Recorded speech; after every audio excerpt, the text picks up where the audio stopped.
here's one. The FAA's diversity push includes focus on hiring people with severe intellectual and psychiatric disabilities. That is amazing.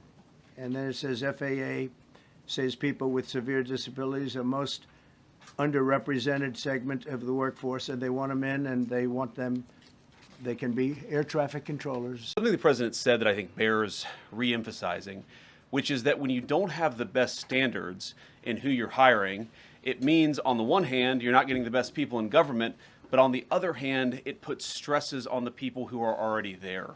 And I think that is a core part of what President Trump is going to bring and has already brought to Washington, D.C. is we want to hire the best people because we want the best people at air traffic control, and we want to make sure we have enough people at air traffic control who are actually competent to do the job.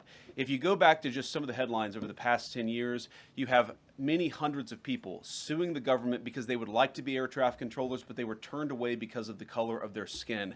That policy ends under Donald Trump's leadership because safety is the first priority of our aviation industry. What happened yesterday shouldn't have happened. It should not have happened. And when Americans take off in airplanes, they should expect to land at their destination.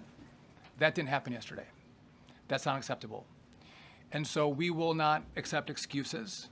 We will not accept passing the buck. We are going to take responsibility at the Department of Transportation and the FAA to make sure we have the reforms that have been dictated by President Trump in place to make sure that these mistakes do not happen again. Tragically, last night, a mistake was made. And I think the president is right. There was some sort of an elevation issue that we have immediately begun investigating at the DoD and Army level. Army CID is on the ground investigating. Top-tier aviation assets inside the DoD are investigating, sir, to get to the bottom of it so that it does not happen again, because it's absolutely unacceptable. But I want to echo what the Transportation Secretary and you, Mr. President, said, because it pertains to the DoD as well. We will have the best and brightest in every position possible. As you said in your inaugural, it is colorblind and merit-based. The best leaders possible, whether it's flying Black Hawks and flying airplanes, leading platoons, or in government. The era of DEI is gone at the Defense Department, and we need the best and brightest, whether it's in our air traffic control, or whether it's in our generals, or whether it's throughout government.